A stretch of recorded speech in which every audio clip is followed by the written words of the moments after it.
When rants, when it's time to begin, it's on the Rewind to Raw with John Pollock and Wai Ting. The 18 that makes sense of these things we see in the ring every week on TV. It's Rewind to Raw for Monday night. Download it Tuesday morning from the Post Wrestling site. It's Rewind to Raw for Monday night on USA Now on the John and Wai Take the mic. Hello everybody, it's John Pollock here alongside Wai Ting live with Rewind a Raw from Milwaukee tonight, a show that featured 5 matches and 2 segments promoted in advance. 7 for 7 tonight. We got them all. You're right. Yeah. Okay. Awesome. That's great. And we got a lineup for next week. What's going on? You know, maybe it's the holiday season. Try to make up for the rest of the year by, hitting them all. Maybe Vince is just busy. No, maybe he's not busy. Maybe he's just sitting around waiting to tape these awful segments, and he's starting to write out the show for next week. Well, I mean, I was more suggesting the fact that he's not changing these things last minute. So maybe he's just getting to the arena late because he's busy holiday shopping, and doesn't have time to cut up the script. I think I have figured out the entire point of these Vince segments, and it's strictly for memes. That is it. From the ho ho ho to tearing up the paper. I think this is. Are people memeing these? I think they're in this for the long haul. I think they're looking for this down the road, that these will be of value somehow. I mean, memes are pretty quick to appear. So have people been memeing any of these so far? I don't know. I'm offline most hours. Yeah, I don't know. He should get on TikTok. The Vince McMahon TikTok. Well, maybe this is all the precursor. Austin Theory is going to introduce Vince McMahon to TikTok. Great idea. Yes. Great idea. All right. We've got a great show. I don't know if it's going to be a great show. Maybe it will be. We'll determine that at the end. You will determine that. We can't say if it's a great show or not. We can do our best. Well, it's going to be great simply because it's going to be the last one of the year, John. This is that's right. Rewind to Raw this year. Because Wai was so upset that AJ and Omos are going to get, they're going to come to blows next week. He's refusing to do the show out of protest. So, yes, we will, next week is going to be a much more quiet week at Post Wrestling. So, we will not be doing a lot of our shows next week. It's a monumental week, okay? Because for the first time in our history, we're actually going to take you and I both together the week off, which has never happened before. I don't think it's ever even happened during the law. So we're doing it. All right. That sounds good. I'm looking forward to it very, very much. I'm in the midst of, today was just crazy, but I think after all these years, I figured out how to, I was very down last week on Raw. I think we can all, that came through. But tonight, I found the magical combination is, I was out tonight because, anyway, for many reasons, I had to do my Christmas stuff with my family today. So I was out, and I ended up having 3 coffees tonight, and I was exhausted when I got home. And when I sat down to watch Raw, I was like, this is going to be the longest show in history. And at 9:15 p.m., it was my brain was just hit with every ounce of this coffee. And suddenly I was I started the show at 8:45, perfect time to start Raw. It took me over 2 hours to catch up live. And this show was a much easier watch for me.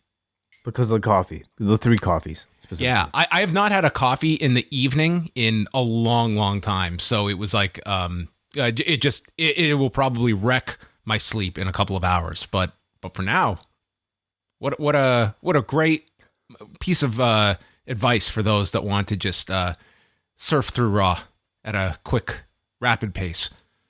Yeah, I sometimes I definitely do find my energy level matches maybe how attentive I can be for a show. Mm-hmm. So and often I wonder man, am I giving a fair opinion? Am I giving a fair assessment of a show if I'm tired? If I'm not if I don't have 3 coffees in my system?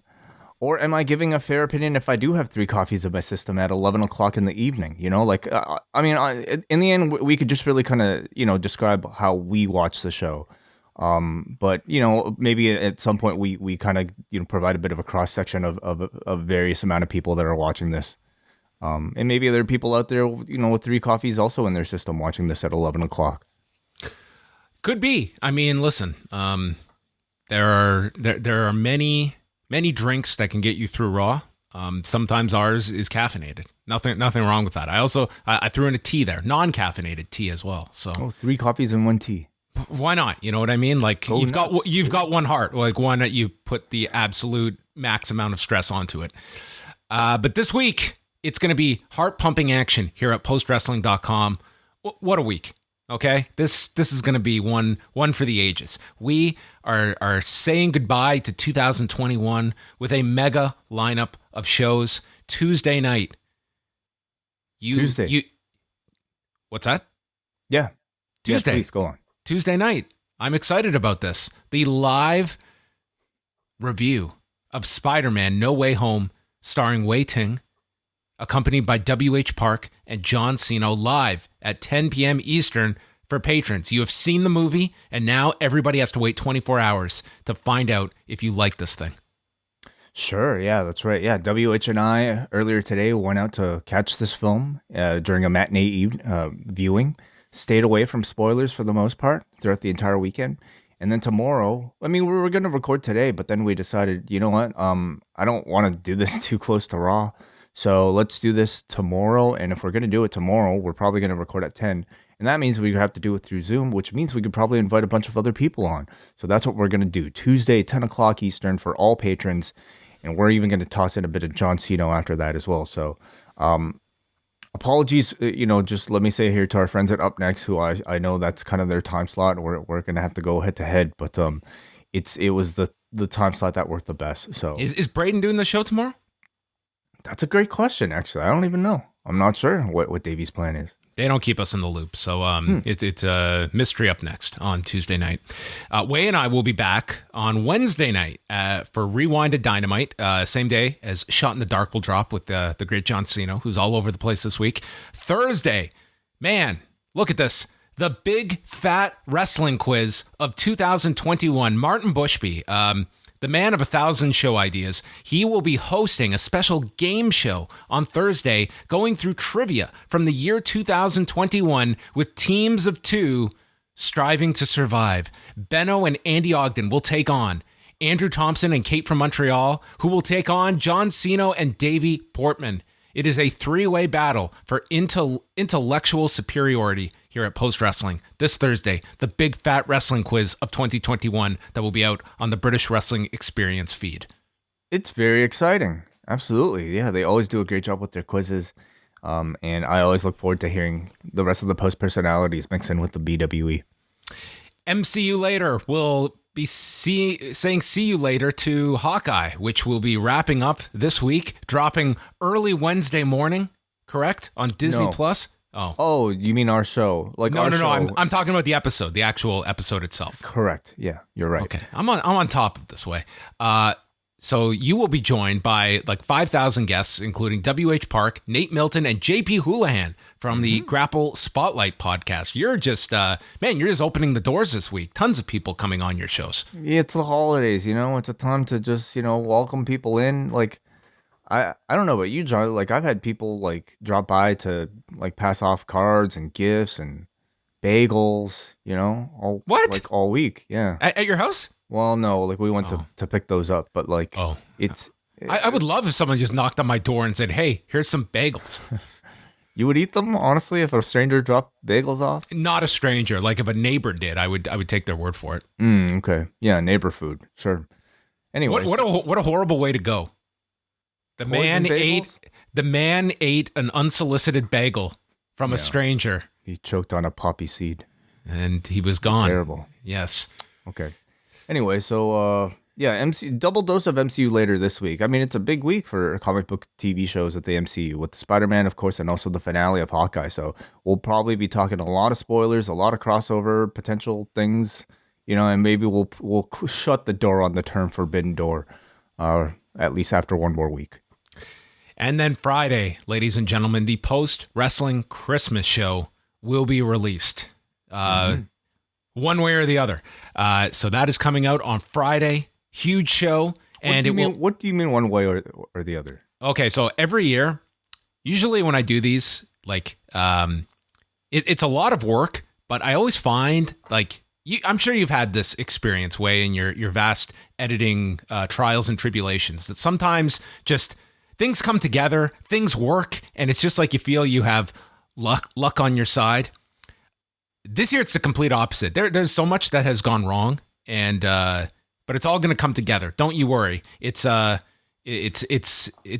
very abstract picture in my mind, but I feel once we tighten it and have the finished product, it'll be a work of art. That's my faith. It feels like this is always the case. There's always like a lot of drama leading up to it. We don't know if it's going to get done, but ultimately it gets done.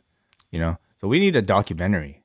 We need Peter Jackson to cut a 5-hour documentary about your editing process. It would be very boring. I don't think people would get through 20 minutes of it. But you can find out on Friday as well. Jingle contest. The submissions are due Tuesday at 10 a.m. Eastern. In just a couple of hours, submit them on the forum. We've got some new submissions today. You could also send them by email if you prefer that way. John at postwrestling.com. The return of Gaurav. That's all I'm going to say. So the jingle contest will be part of the Christmas show. And then the week wraps up with WrestleNomics Radio with Brandon Thurston and Chris Gullo, as Post Wrestling will be winding down. We will have shows out next week. Stay tuned for that. But this is the last full week of operation here at Post Wrestling until the new year. I'm already on vacation, John. Like in my mind, I'm already like, you know, You're done. You're done. Suitcase packed. Like I'm, you know, it's like that last week at school where you're like, whatever, like, you know, yeah. Dude, I loved the Friday before Christmas holidays. It was the best. It was just the greatest. It was like the teachers were, they were just pounding back liquor. It was a great time of the year. I don't want to bog down the plugs too much longer, but we do have. No, keep plugging. Well, okay, then please allow me to continue. Newbie and Wrestling Advocates dropped a new episode this past weekend that was highly, highly entertaining. With all of our friends on the NWA, just wrapping up the year in review. So I encourage people to check that out. Of course, we also have an edition of Postmarks on the Post Wrestling Cafe feed, where David and Bruce interviewed Hanzi, which I found very enlightening. Just a lot of really great shows. And of course, Chris Gullo and Brandon Thurston on this week's WrestleNomics. Some predictions. Predicting, you know, a lot of what could be we'll be talking about, what they'll be talking about perhaps in 2022. So a lot of awesome shows. But we will have daily updates throughout the entire week, of course. And on Thursday, John, we actually have a very special guest, don't we? Wednesday, I'm sorry. I screwed up. Yes. Dr. Alex Patel will be returning on Wednesday show live at 1 Eastern, youtube.com/postwrestling. Very happy to have Dr. Patel returning. He's always been super gracious with his time. If you're active on the forum, you will know he has been just a tremendous, tremendous resource for so many people throughout the pandemic.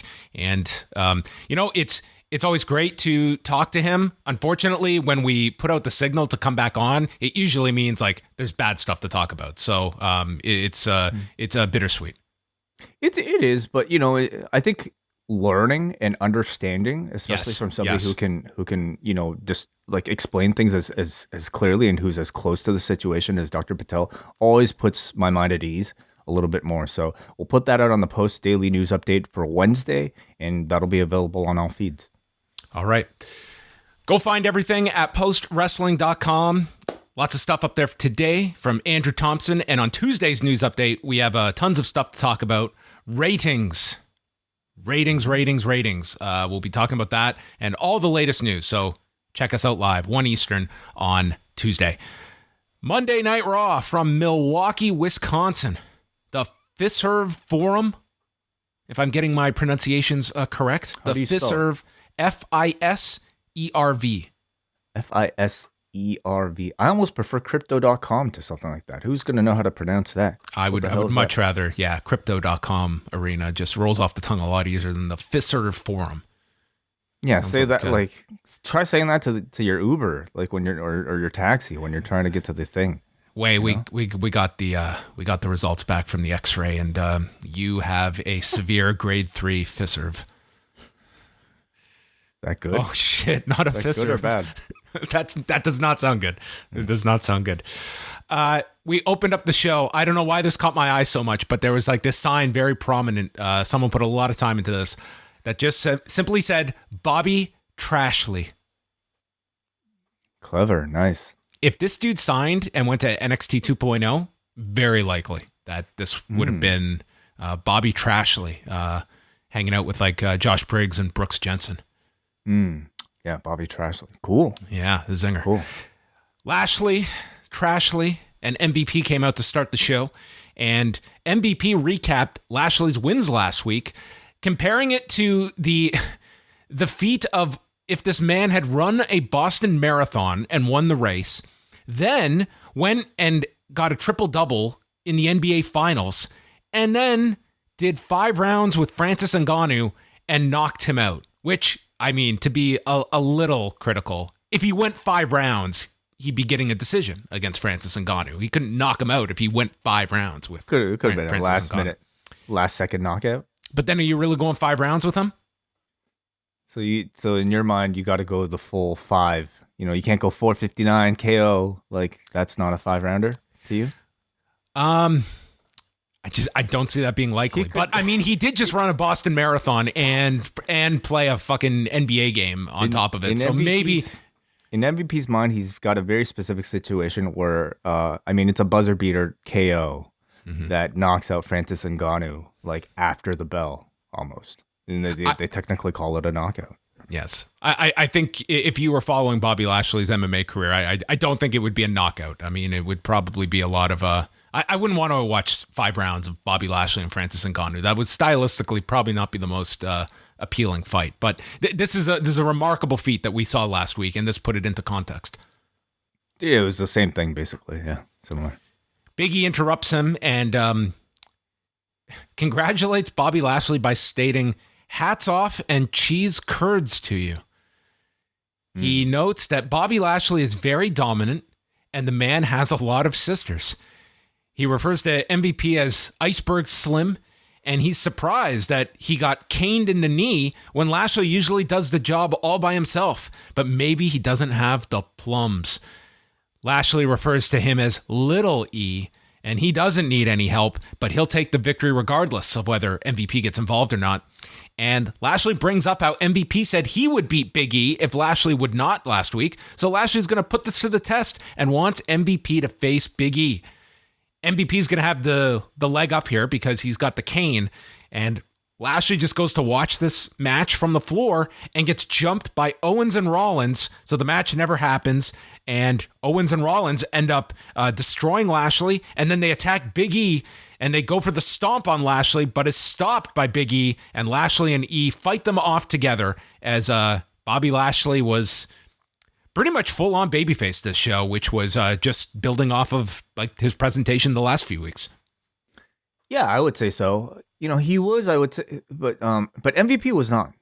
So I felt like they were drawing a pretty distinct separation between the two here. You know, MVP comes out at the beginning of the show and basically cuts a pretty, standard heel promo that he would typically cut.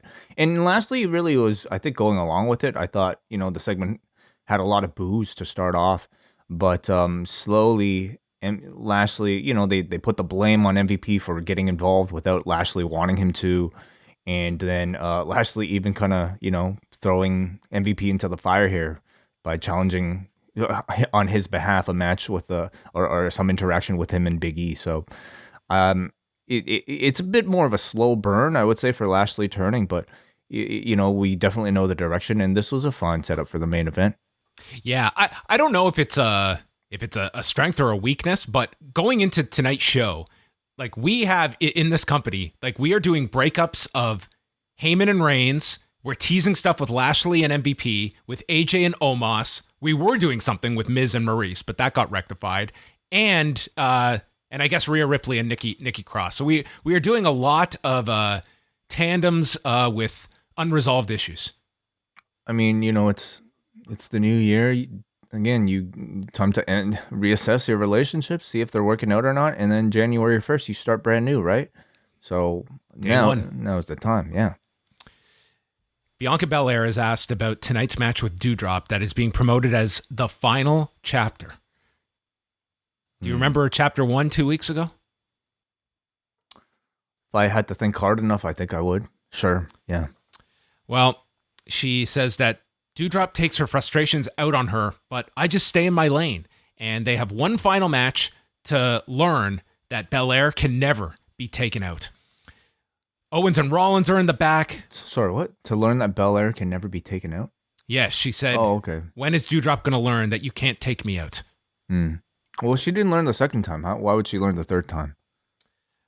You know? Well, I mean, this chapter, this book has been very one-sided. Yeah. It's Doudrop needs something here. A good book has like peaks and valleys. Like you Not buy this somebody, one. you buy somebody's autobiography. You want to learn about their tough times. You want to learn about painful loss. You don't just want to see somebody gloat for 3 chapters. On the day I was born, I was perfect, and it just got better. That's the story. Owens is telling Rollins that they need to try and take out Lashley again. And Owens says, I've known him since 2004, and he's like a super jacked up version of Benjamin Button that does not age. Did Owens really know this guy in 2004? I don't know. Maybe you met him backstage as a fan or something. I don't know. Maybe they met Lashley at a UWA show. St. John's Hall. I don't think Bobby Lashley ever made it up for the St. John's Hall circuit run. Pierce and DeVille overhear them and want to make, quote, one of the most interesting tag matches in the history of Raw. And they... Why even add that line? Honestly. You're just asking for criticism on a wrestling podcast. One of the most interesting tag matches in the history of Raw. Yes, 29 years... It's going to be Bobby Lashley and Biggie against Seth Rollins and Kevin Owens. Because you see, all 4 are in the match at day 1, and they will have a tag match with the 4 parts broken up into 2 teams. It doesn't even scratch the surface of what I would consider to be interesting. Like, it's the opposite of what I would consider interesting. I would contend to say that maybe one of the least interesting matches in the history of Raw. Well, before we dive into that, we have the final chapter. Bianca Belair, Doudrop. Corey Graves gives us the latest in the ongoing WWE chemistry that is momentum, and notes it's not just about acquiring momentum, it's also what you do with that momentum. Okay. So that's a lesson. What do you do with it? What do people do with it typically? That's for another chapter down the road. This is Yoda here giving us the insight. They get momentum, and then you've got to use it properly. Right. So that explains why sometimes people win feuds and they just end up not being on TV for weeks.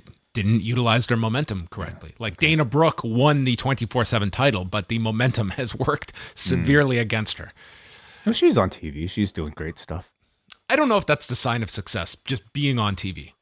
Akira Tozawa is on TV every week. I don't know if I'm looking back and he's going to just look back at the prime of my life was that ninja run.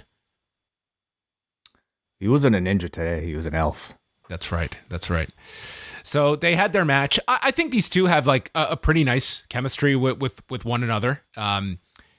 Belair was she got out of the way of, I guess, Doudrop was going for this Vader bomb. It more resembled like a missed bonsai drop, and then she came back, hit a cannonball. Belair lands a high cross and a handspring moonsault, and Belair is shocked that Doudrop kicked out of this handspring moonsault. I would say she registered a 3 on the Ruby Soho scale of shock.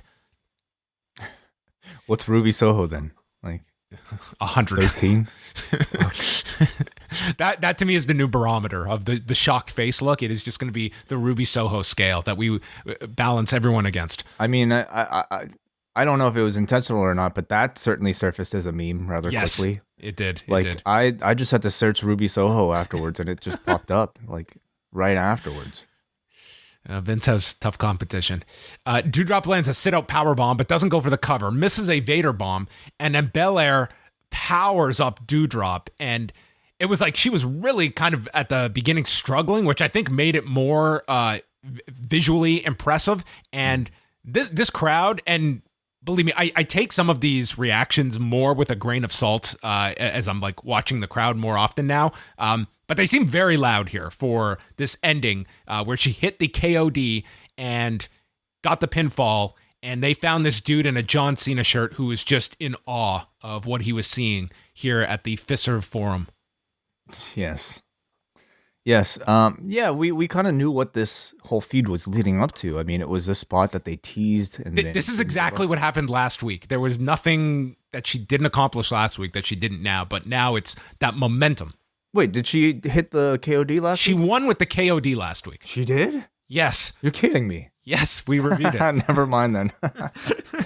She won by count out when Doudrop walked out on the match. Then they had the match last week and won with she did the KOD. She actually did the move because I thought like she escaped. I thought what is it? Doudrop escaped it. You're gonna consult your notes here. I'm pulling up my notes from last week. Okay, I don't want to get dead wrong here. Michinoku driver onto Belair, mocks her, Saito suplex, Vader bomb stopped. Belair slams her off the turnbuckle with a power bomb, and she hit a 450 splash. So I'm incorrect. She won with the 450. I'm so glad you corrected yourself. Yes. Okay, so how does that change your assessment of this the program, this story? It's huge. It's huge because thus this chapter was worth writing. Well, either way, like to me the whole feud was crafted simply for this spot, and it's a legitimately impressive feat. Just like what's John Cena FUing the Big Show, or even Brock Lesnar FUing the Big Show. When you actually see somebody do their finisher and have it look so good to somebody that's considerably larger than your usual opponent, it's a big reaction. I don't know if we needed 3 of the same matches with the same result to get to the spot, but whatever they did do it, and they finally pulled the trigger here, it got a good reaction. It was a good visual. Crowd got into it, so whatever. It was a fine match too, so I'm not going to complain. It was fun, yeah. And ultimately, this is just a way to carry Bianca Belair to the next month by keeping her hot enough with an impressive opponent to beat. And I guess I just wish we had more variety in between, and I wish we had a better story, especially for Doudrop here, who just kind of turned heel very abruptly, and I don't know how much she necessarily leaves the feud with. So, yeah, whatever. Like they made some TV for 3 weeks. Austin Theory is asked by Kevin Patrick about his match with Finn Balor, and he talks about hanging out with Vince McMahon, and Vince sees promise in him in a future WWE champion. That takes us to Finn Balor and Austin Theory. Jimmy Smith notes that young lions rule the jungle, old lions become food. What an analogy. So Austin's in control. Lot of long, lengthy rear chin locks exhibited by one Austin Theory. Balor comes back, flying forearm, double stomp, then a Kamagiri from the apron, and Balor goes to the top and is stopped when Austin Theory leaps up into a split-legged one-man Spanish fly and hits it, but then nearly gets rolled up in the process, kicks out, ATL gets countered, and then shotgun dropkick, coup de grace, and Finn Balor pins Austin Theory. He decided to take a selfie after the Spanish fly, and that was his undoing, You live by the selfie, you nearly get rolled up by the selfie. Yeah. I thought these two looked pretty good together, for the time that they were given. And it was just to set up a rematch, the new chapter, the next chapter in this story. Exactly. This book just began. I thought Finn Balor looked good. Austin Theory is, he had like the nice spot there. So like even in losing, he had like this impressive spot. And ultimately this program is built for Theory, not for Balor. Oh, it's much like NXT. You have your veterans there to mentor the younger person. And in this case, it's Finn Balor in the mentor role. The young lion. The Miz and Omos are chatting backstage, and Omos has apparently just told The Miz everything here. AJ walks in and just reiterates that we're on the same page, and Omos is looking skeptical. Miz TV, Miz addresses Maryse first, stating he loves her, and if you love me and our family, you won't speak publicly about us on the cutting edge tonight. He says his guests tonight are more combustible than Urban Meyer and his former coaching staff as he welcomes AJ Styles and Omos. AJ notes that he and Omos did get off the rails, but now we're back on the same page. Omos is good enough to win the tag titles by himself. Don't know how that quite works. And wants to win all the titles with Omos. But Miz has heard otherwise. And AJ asks Miz what kind of man puts the mother of his children into harm's way. And Miz says, you're deflecting. Omos feels much differently than you do. And Miz was confided in, saying that Omos is sick of carrying AJ. He does not need AJ. You're holding him back. It took AJ 15 years to get to WWE, whereas this company begged Omos to come. He's not the next Andre the Giant. He's the first Omos. And AJ asks Omos to tell him what is going on, but the Mysterios broke up the answer and came out, interrupting for no good reason here. And we were left at the edge of our seat to find out what is going on with Omos. Mm-hmm. Well, they're probably just sick of waiting in the back. Come on. We were supposed to have 5 minutes. We've been cut down to 2.5. There you go. Yeah. So, last week, or was it 2 weeks ago now? Where it was like, last we saw with Omos and AJ, they were like, hey, let's give this one more shot. It's kind of like the couple that had a big fight, talked about breaking up, and then I was hoping they would hold off at least one more week so that they could do the Bret Owen promo together about how they got together over the Christmas holidays. Oh, that would have been great. And now we're going to go for the tag titles against the Quebecers. Yeah, I kind of feel bad. These two aren't going to have the holidays together now. No. Are they even going to exchange gifts? They probably already bought gifts for the other. Or at least AJ probably bought a gift for Omos. But who's he going to give it to now? Can't give it to him now. Gift receipt. Well, maybe they'll get back together after this. Well, first they took on the Mysterios, and they note that AJ is going to be on NXT tomorrow night after Grayson Waller put out this video the day before making fun of his hair. So AJ is going to be on NXT tomorrow night. Very just out of left field and kind of an odd pairing here with Waller. Yeah, it just seemed like something that was cooked up over the weekend, and not much of a big deal made out of this. I don't know if they even put it in the promos. Maybe it wasn't even. It wasn't in the promos. Yeah, if it didn't feel like you would think you would make a bigger deal out of that. If you weren't even paying attention, you might have missed this on Raw tonight. Mm-hmm. Yeah. So okay, sure. This was short. Styles got tagged in with Ray, and as he went to go tag Omos, Omos ignored him, and Ray wins with the roll up, the 24/7 pin in 2 minutes 26 seconds. AJ asks, "Is this how it's going to be? I never should have taken you under my wing because you're a piece of trash."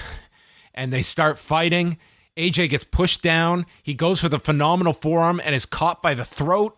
And Omos just puts him on his shoulders, dumps him on the mat. And Omos looks over him and says, "Next time you see me, it will be in a match against you."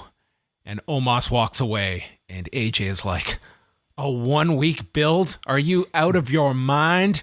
When I'm in my hometown at day one? Who's booking this?" Well, what? I mean, AJ knows what's going to happen. They're going to be involved in some sort of finish. It could be any sort of finish, and then there's going to be an attack afterwards, and then we're going to get the rematch, aren't we? He knows. He's been around the block here in this company. So yeah, they're doing this next week in Detroit. Well, right.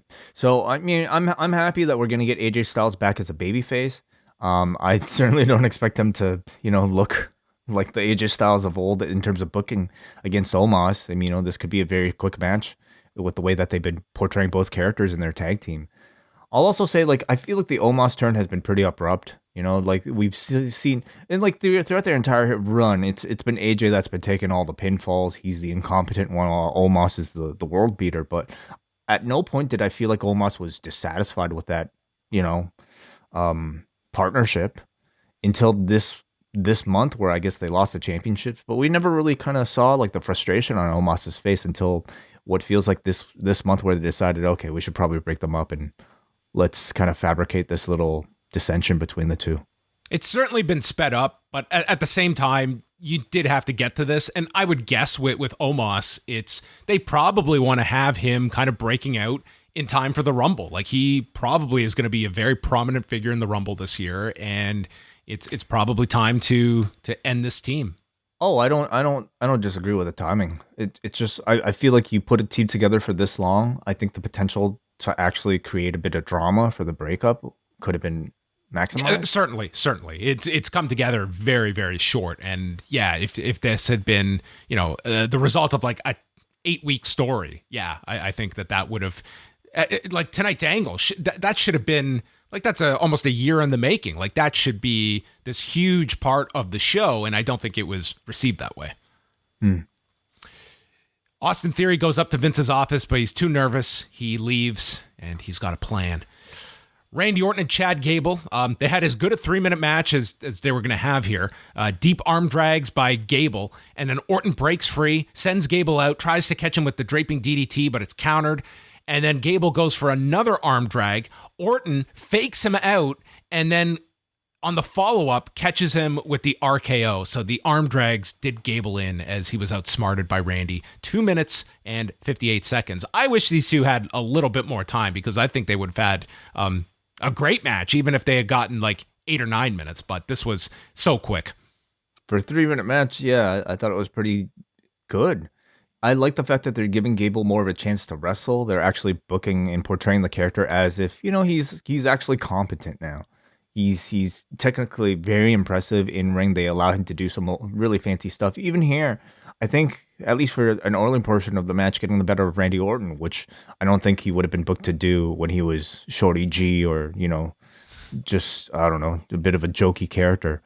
But ultimately, he is the setup guy here, though, for Otis. Yes. So this was the Battle of Shorten. Shorten, okay. Otis runs in. Let's move on. He blocks multiple RKOs using his strength and sends Randy to the floor with the question asked, can Randy hit the RKO on Otis? I like it. It's super simple. I mean, it's almost like cartoon-like how simple it is. Here's the guy with the finisher that kills everybody, including the Olympian, and he can't hit it on this guy with, first of all, no neck, so there's nothing to grab onto, there's nothing to hook onto, I should say. He can grab on, but he'll just slip out. And then the base, I think it makes total sense, and I like the way that they're pushing Otis here. This is like perfect setup for like a match next week on TV with something that Randy Orton is like, you'll pop if he hits the RKO. It's like he's achieved something if he does this. I almost don't want him to. Like, in a perfect world, I don't think he ever hits Otis with the RKO until maybe like in 10 years. I find it, like, they're still doing this this RK Bronament, which they brought up once in passing, but they did not plug that match for next week, which they originally said would be on the 27th with the Mysterios and the Street Profits. So I don't know what the status of that match is, but I would find it way more interesting if you just hold it off and let Otis and Gable get the next title shot. You've done something here to at least have some more interest in this program. Yeah. Because like, what can Randy do?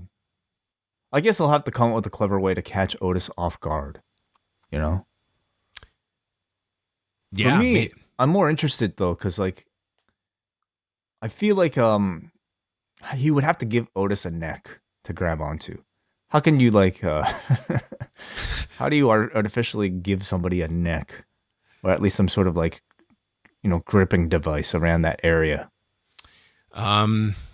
I don't know. I haven't given as much thought to this, but this is something they really have their work cut out for them. Tie like a belt around him.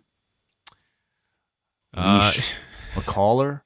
Okay, yeah, maybe he'll make the mistake of wearing a dog collar to the match next week. That would be a bad mistake on Otis' part. Watch out for those dog collars. Yeah, maybe Braun Breaker will give him something for Christmas. Lashley and MVP are in the locker room. Lashley says he can't trust Biggie, but he's going to beat the hell out of Rollins and Owens, and he'll do the same if Biggie looks at him the wrong way. And MVP asks him, earlier tonight, you were just setting a trap, right? So MVP believes that the plan was Lashley was going to throw MVP in with Big E to lure Rollins and Owens, who beat the shit out of Lashley before they made their comeback, which I don't know if it's the best plan, but that's what MVP is clinging to, rather than the idea that Lashley was just going to sacrifice his manager. And Bobby just said, I need some water, instructing MVP to go find him some. I always like these. Anytime I think there are certain performers, when you see them on screen, you know that they're putting a certain level of editing to make their segments seem believable and at least, a bit of a step above, I think, your typical, I don't know, again, cartoonish type of backstage segment. And that includes certainly somebody like MVP who, made this segment very logical. That includes somebody like Edge, who I think, we'll see has probably had a good hand in crafting their segments to feel like they're above your typical wrestling trope. So I like the level of thinking here that they tried to convey. Yeah, I just, and maybe it's a sign, like with Lashley being presented more as this babyface. I mean, that really doesn't lend itself to having a heel mouthpiece, but I would hate to see these two separated. I think they're so much stronger together than apart. But I also like it's such a similar story to what you're doing with Heyman on the other show. And in both cases, I think that the acts are so much stronger than breaking up either side. It's true. Yeah. We'll see how the Heyman story unfolds because, we'll save this for SmackDown mainly, but does he go with even Brock? Because it seems like Brock's off on his own now. So it's not a great role to be like babyface manager. Like there isn't a whole lot of, there's not a whole lot of room for a character like that. Like that was the whole idea. The first time they broke up Heyman and Brock was when they were ready to turn Brock babyface. Like you really don't need a manager at that point. And I would also say, like, I don't want to see like a bunch of these teased breakups that just are the Maryse swerve at the end of it. I think that just kind of watered down your angles when you're constantly teasing stuff that is just, it was a swerve in the end. Right. Reggie and Dana were at the indoor holiday light show in Milwaukee earlier today. Indoor holiday light show in Milwaukee. Does that not sound like no thank you? Why do you want to go an indoor holiday light show? I don't know, to avoid bad weather. And also so you can go during the daytime, when it's light out. Okay. But this thing looked like shit. Dude, these were like, they weren't like any kind of, like they were just, it looked like a tacky, like mall. Yeah, I can go to any shop. I can go to a Canadian Tire and see their like Christmas tree display and be just as impressed. I wouldn't pay money to go to this. No variation of lights. It's just all kind of uniform color. It looked very dull. Tozawa's dressed as an elf. Tamina appears. They try to sneak up on Dana Brooke as they're talking to R-Truth, who is Santa. And Tamina tries to pin Dana, fails, and they fight throughout the light show. And they run off. Dana and Reggie run off. Tamina's pissed with Truth and Tozawa. Yeah, I'm sure like whatever intern looked up the classifieds and saw like, hey, where can we do a 24/7 segment this week? Like they saw, indoor Christmas light show. Okay, this will look good on TV. And then Vince, Kevin Dunn approve it. They go there. There's no obstacles for them to jump off at all. The only thing that like you had any sort of jumping required for was a bench. And they just had like Dana and Reggie jump over a bench as your very impressive feat for the show. So this was a disappointing 24 segment. I mean, they all are, but this one I thought was especially shitty, especially when you have Christmas. That's like, I don't know. It just could be so much more interesting. So these are just awful. They should have gone. Bad. They should have gone to a big like toboggan, like go down a hill or something on a toboggan or something. Sure, yeah. Magic carpet. Yeah. Do that. You could do that. Yeah. So the worst part is, so the only interesting visual thing I would say was like the strands of lights that hung from the ceiling, like they had like a whole forest of lights. And for no reason but to like do something interesting visually, they had Dana, bring Tamina in to fight in the lights. Yeah. And because that in itself looks so lame in person, of course they have to do shaky cam to like create action, to make these strands of lights look interesting. It's just like, it was a bad idea from the get-go. And when they got there and decided to go ahead with it, I mean, this is what you get. It's just, it's shit. Well, it was a night holiday. I want to actually like look this up in Milwaukee to see like what would you pay to get into this thing? Nothing. I think the Noel Indoor Light Park and Christmas Market. That might be what this is. West Alice, Wisconsin. Is it free? I doubt it's free, but it could be. I don't know. Okay, I'm spending too much time on this. Let's move on.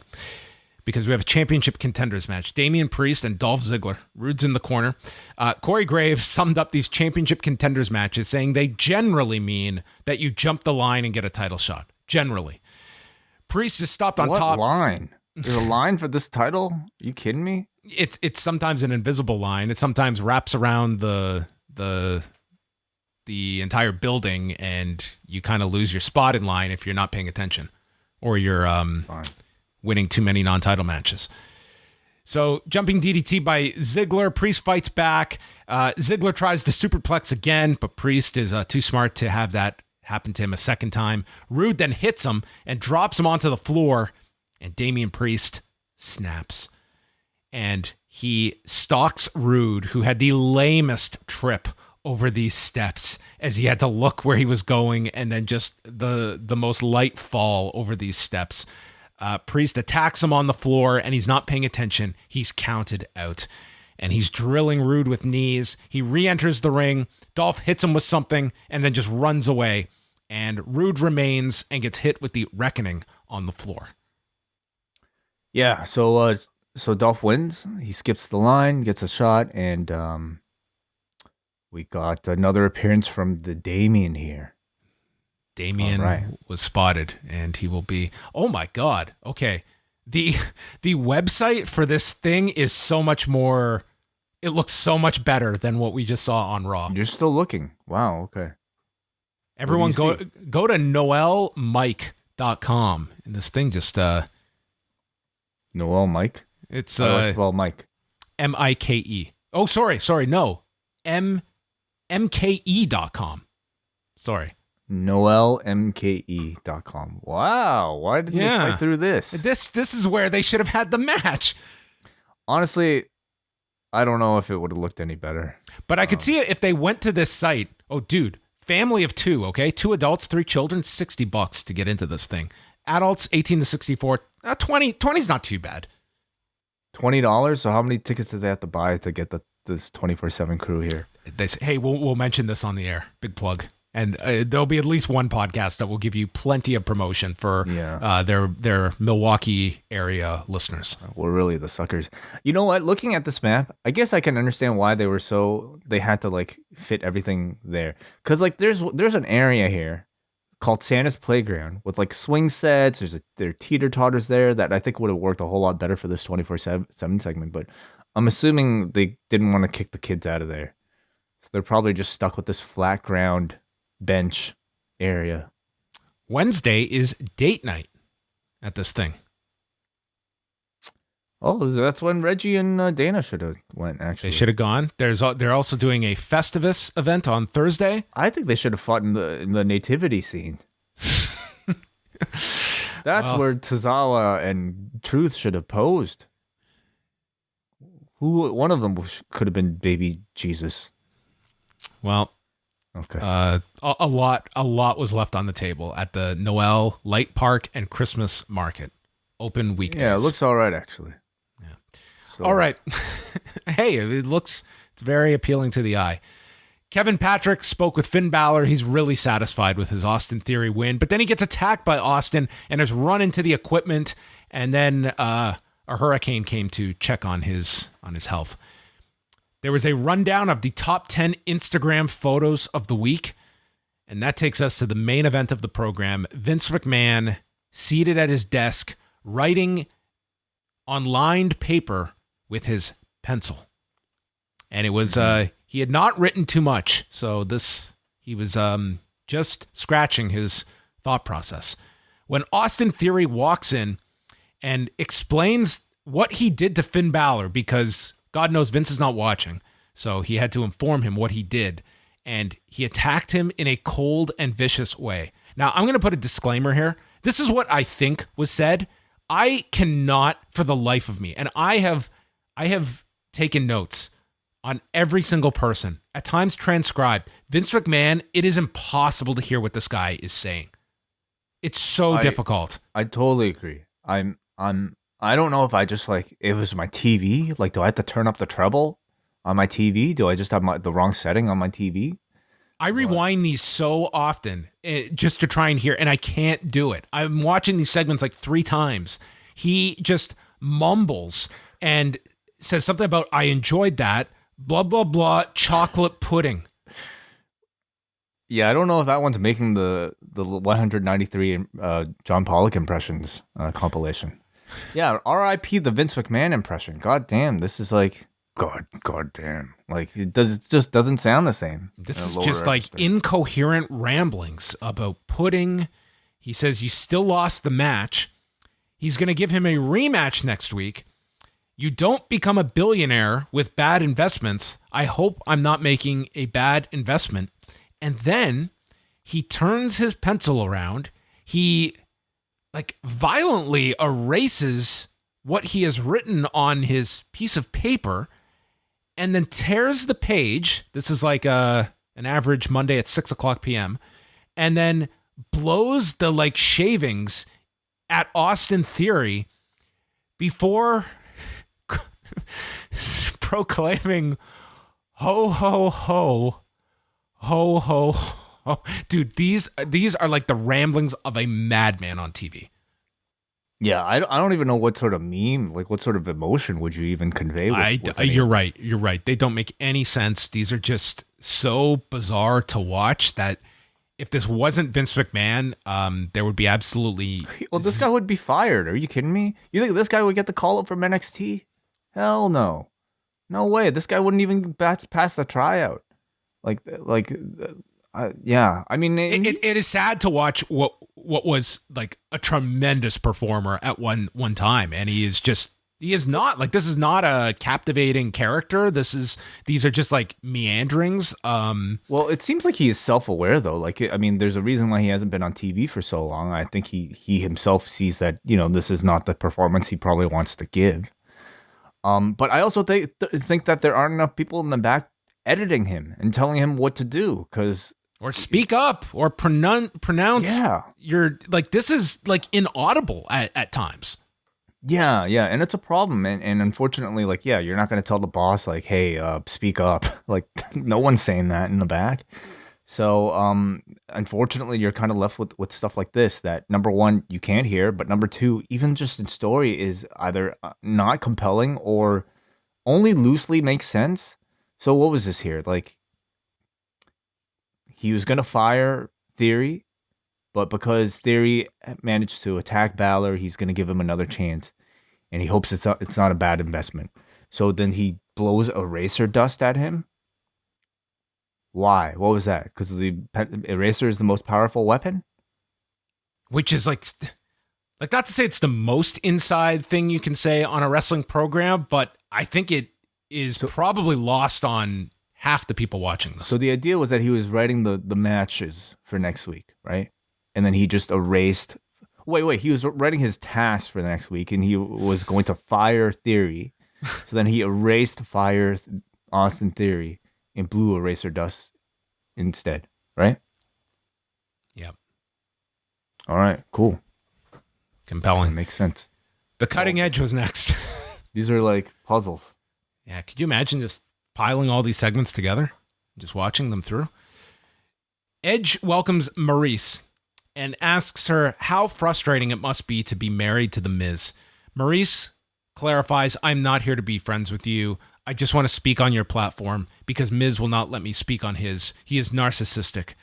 And says, it is a bit embarrassing because most people think that I have the perfect life, but behind this image is a human being. I love Mike, but I just want a thank you for all that I do. I take care of the house.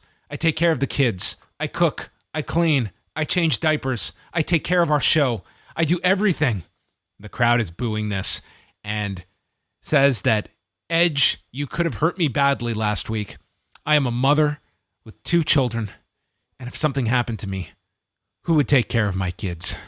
And she's into tears, and Maryse asks, Edge, would you ever do this to your wife, Beth? And Edge is just sitting here, and every single person is watching this and saying, God, don't be the stupid babyface. And they were actually a step ahead here, because Edge says, I'm sorry that your life is some sort of sad country song. I don't buy any of this. Cut the act.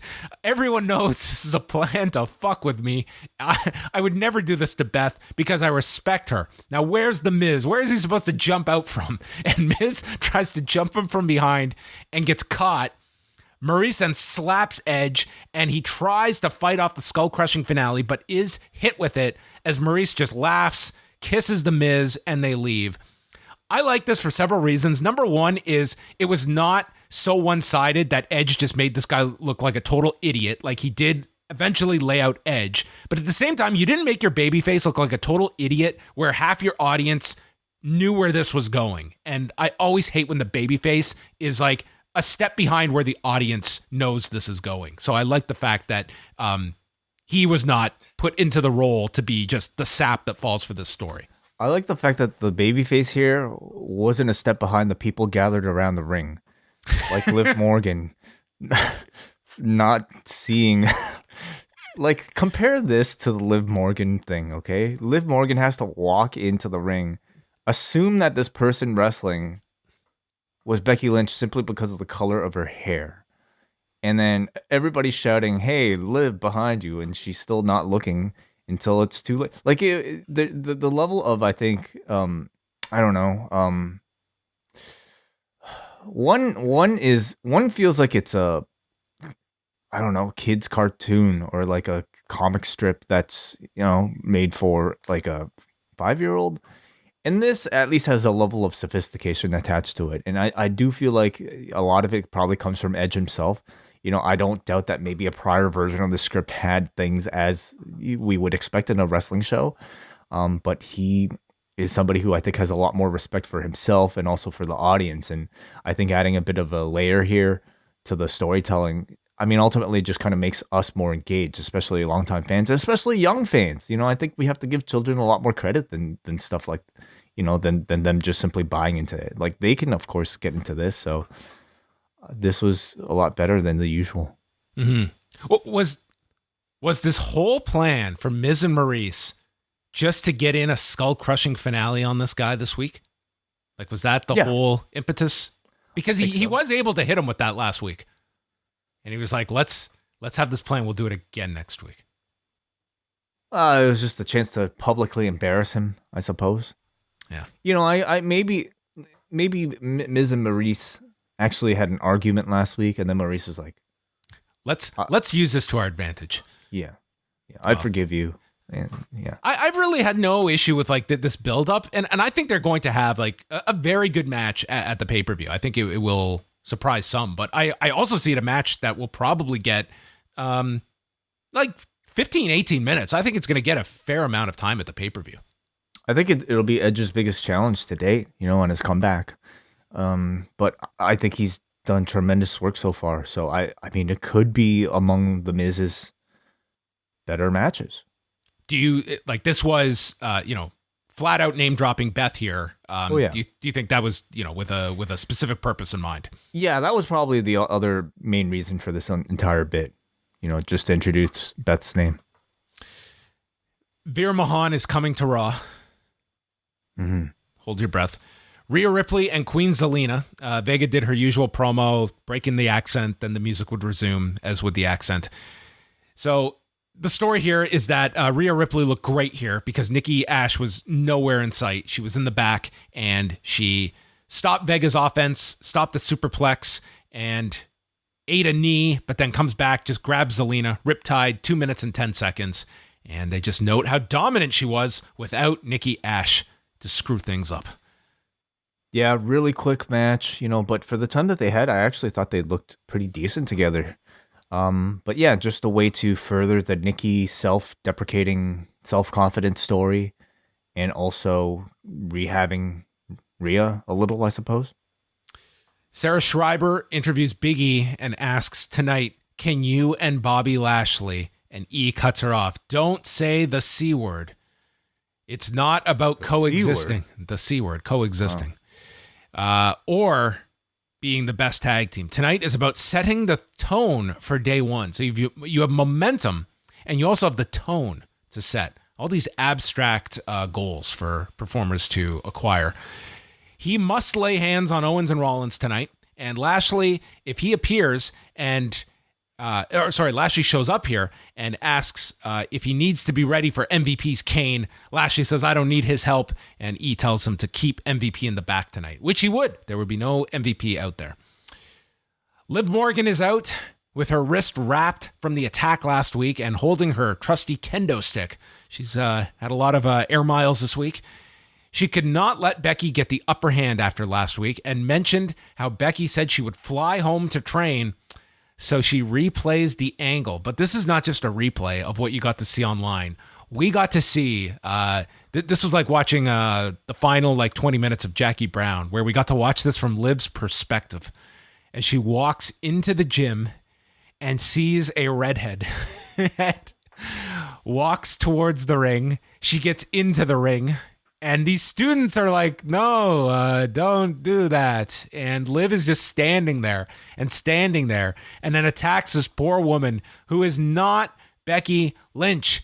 And Liv is attacking this woman with the kendo stick when the real Becky appears. And the students are just not getting too involved here. They're just kind of taking all of this in, and ends up... These cutaways were so bad, dude. They were just the worst. It's like wave your finger in disgust at what you are witnessing here. So this was shot at the Black and Brave Academy. Yeah. We were assuming this was the PC, but yeah, obviously this was looks to be was done back in Iowa. So maybe for that reason, I could pass. I can give them a pass because I don't know how much TV experience the people crowding the ring may have had. Because if this was the PC, if people gave reactions like this, I don't think any of them would be called up. It was just some of the worst acting. But it was more so the editing decision to go to those cutaways that I think is shocking. For me, it's the idea was fine. Yeah, go to the thing. Actually, the idea was terrible. Go to the thing and attack a random redhead. But okay, whatever. It kind of makes sense. I'm going to Becky Lynch's gym to attack her. That makes sense, sure. But I don't know why they decided to present it as a POV of somebody walking in. It felt like the opening of Terminator. Yeah, we actually see the cameraman open the door to walk in. Liv is not there, right? We're just somehow the cameraman is sliding into the ring to get from inside the ring this random training session, and then we cut to Liv Morgan. It's a combination of what is supposed to feel like news or documentary, and then a movie. With just really campy, again, cutaways and all your tropey kind of don't turn around, oh, turn around. And then the slow reacting and some wrestling, I think, looks especially bad when you're watching it that close. So there's a missed or a missed kendo stick shot that just felt so much farther away than usual because we're watching it so close. I just thought it was really awful, and more so on the production end of things than even the concept.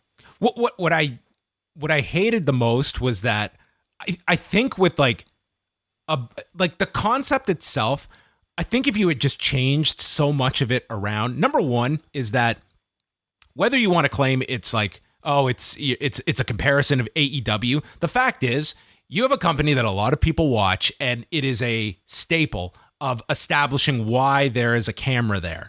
And I think that's a relevant question now that your fan is going to have. And this one was totally ridiculous. Whereas if you had done something where you had say security footage of Lynch. They've done this. They've done cell phone footage.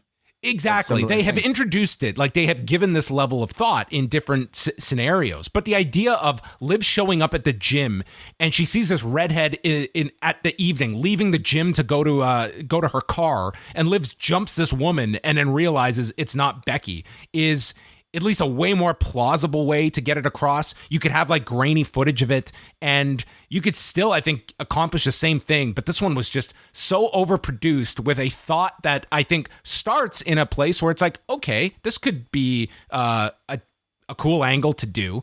But was done in just such a way that I think just forced you to groan at the end of it. Yeah. And why didn't these students do anything? You know? They've been taught by Seth, you never put your hands on a performer, especially after recent events. Yeah, okay. You're right. Which could also explain why Seth has a security camera outside his gym. You could tie this all together. Okay. All right. So Liv is stating, yes, Becky may have been a step ahead and had a student disguised at her. So they went even further, that this was all a concocted plan. We're going to have this woman training 24 hours a day because at some point we know Liv is going to show up with a kendo stick to attack her, and your back will be to the door forever. For every oh, Jesus Christ. I just dropped a glass. Whoops. I got so animated here. There was no broken glass. Did you hear that? Okay. Oh. Yeah. That could have been tragic. That fell right onto a catastrophe. Oh my God. It was That was like the ghost of Liv Morgan. It was reprimanding you. Yes. So, yes, this was Becky's plan. This was a plan all along to dupe Liv with this stand-in. Okay, let's try to make sense of this. Okay, I'm guessing there was an informant or working on behalf of Seth and Becky that called Liv to give her the tip. Hey, Becky's training right now. You should probably come in. Bet you it was Okay, Liv doesn't live in Iowa, so she had to They're touring. They're touring. They're in the town. It's like 3-hour drive from Milwaukee. They were in the vicinity. Okay. That's So hop in the car, 3 hours. So, this is an anonymous tip, Liv Morgan. Becky Lynch is training at the Black and Brave Academy at this time. You should probably go there. They sell kendo sticks at this martial arts supply store. Okay. You can go and pick up one. She shows up, and then maybe that's when. Where does the camera come in? Well, Liv is. This is Liv's footage, right? Is that what we are literally from like her perspective? This isn't someone shooting Liv when she walks into the gym. But then it switches over to third person. She hired a crew. Okay. Who was able to just set up that like a whole other area of security that they were able to breach to get a camera crew in here. Okay. With lighting and everything. Okay, plausible. Makes sense. This is way overthinking, I think. What could have been a very simple angle. That's my conclusion here. So Liv says that she had a student disguised at her, and I didn't want to attack an innocent woman, but she laughs thinking about that being Becky. And Becky did not care about sacrificing one of her students. Becky is the villain here that sacrificed a woman to get attacked by this kendo stick. And she knows that Becky will cheat to win, and she welcomes it. You can try to break my arm. I'm going to break your face. So Becky comes out and explains that students know they need to pay their dues. Becky will prove that her luck will run out at day one and acknowledges that Liv has stepped up, but it gets hot under those lights, and I don't think you can handle the heat. Liv will not back down. She is not scared. She's going to start the new year as the women's champion, and I'm just fine under this spotlight, and challenges her to come to the ring, throws the kendo stick at Becky that she can use this kendo stick that she bought at a martial arts store in Davenport, and Becky will not be insulted by this gesture and is lucky that she has a private jet to catch, or else Liv would be renamed dead. Mm-hmm. Did she say that at the end? No. That's great, because I was like, wow, did I miss that? That's really good.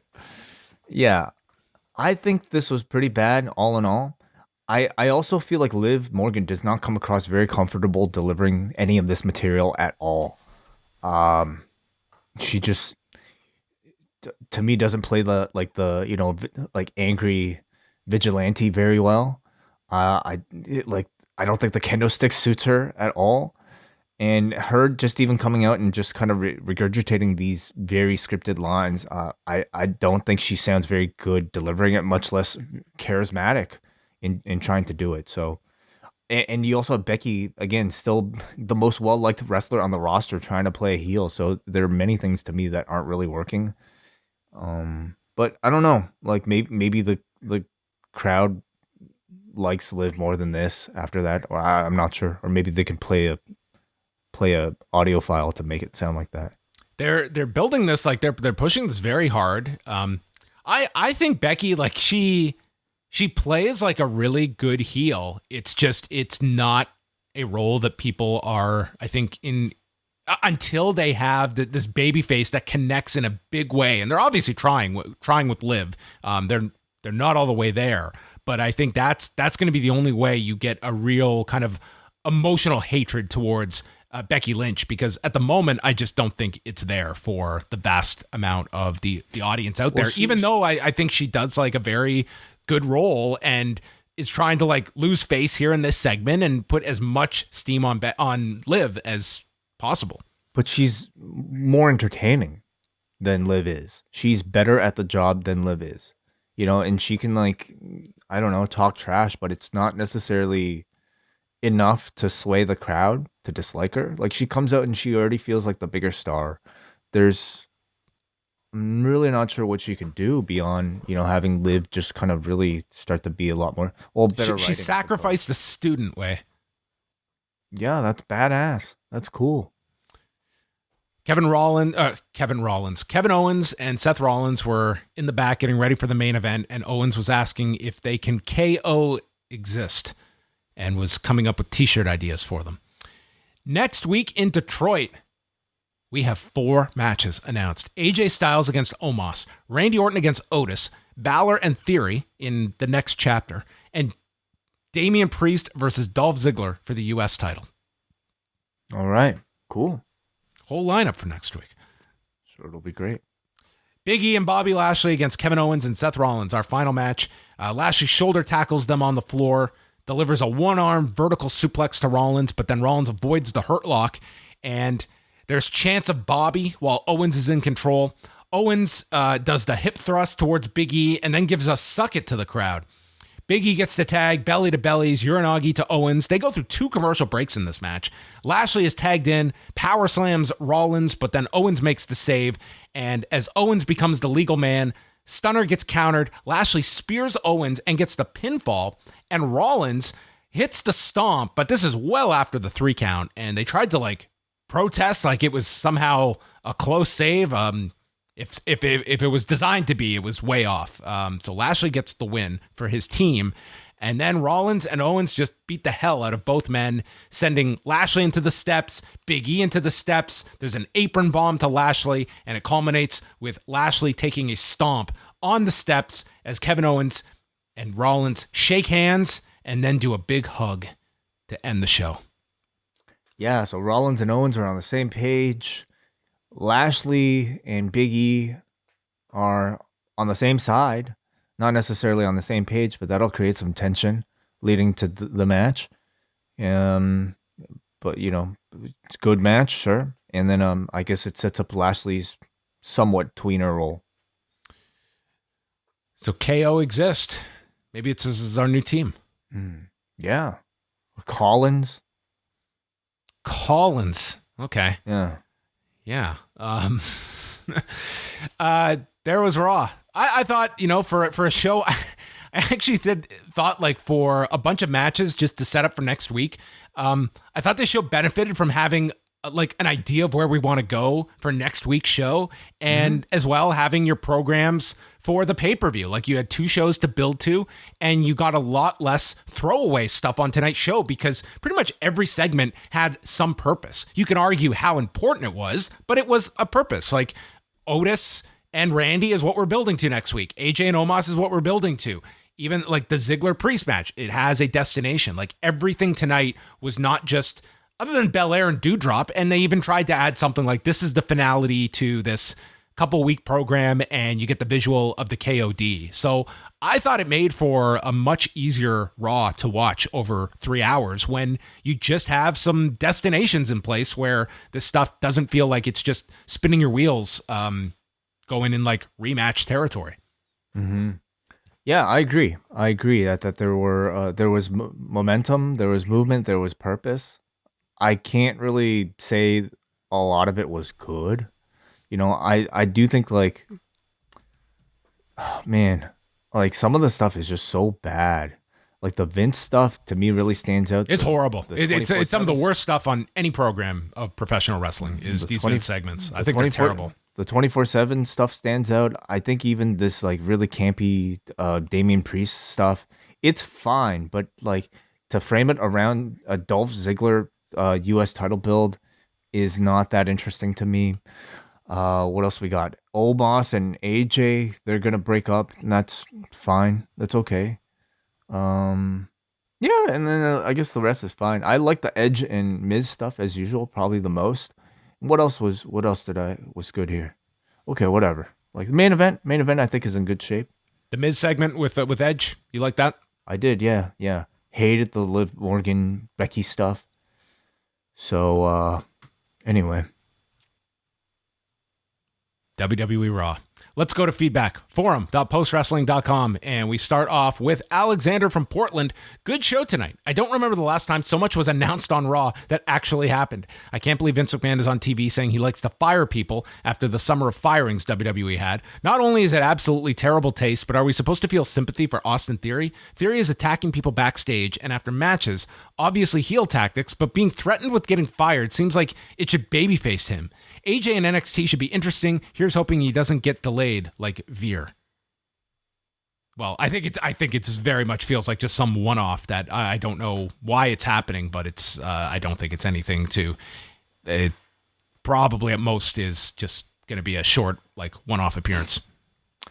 I don't know if you're supposed to feel sympathy for Austin Theory. I think the Vince stuff is really just there to give him motivation to attack Balor. That's kind of how I take it. He's definitely not a good guy. We go to Jay from Colorado who says, I just want to comment on the Vince segment where he loudly bolstered, I enjoy firing people. I especially enjoy firing people before the holidays. I understand that Vince, I didn't even hear all of that. I understand that Vince is playing a character, but it feels incredibly tone deaf, especially when the real Vince actually fired 200 people over the last few years and some of them in the last few months. And this during his most profitable years. It's hard enough to watch this show, but having Vince on screen to remind us of what an awful human being he is in real life just makes me want to take a shower after watching it. I just don't understand what he's thinking. Yeah, I mean it's a completely terrible kind of line to have anyone utter on this show. But I think if anything, it's hoping for that kind of a reaction, if nothing else.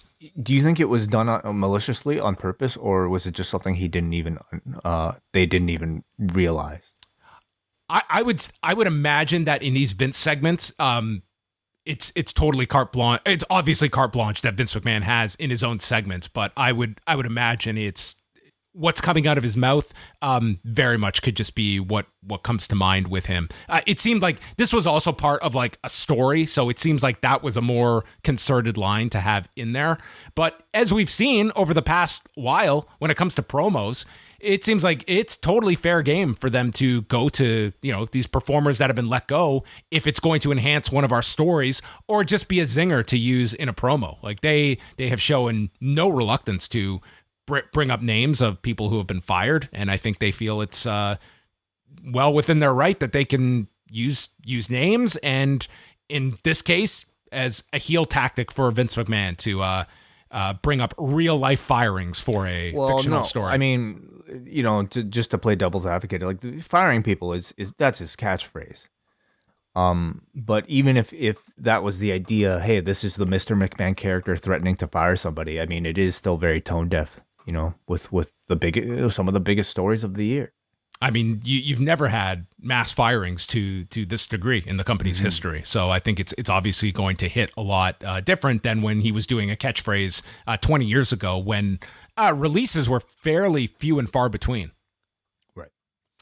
All right. Thank you, everybody, for the feedback. So we are going to be back. Wai will be here Tuesday night live at 10 Eastern for all patrons at postwrestlingcafe.com with a review of Spider-Man No Way Home. Spoilers. It's going to be full of spoilers from the get-go, so don't hit play if you don't want to be spoiled. We're just going to tell you everything from the first second. All right.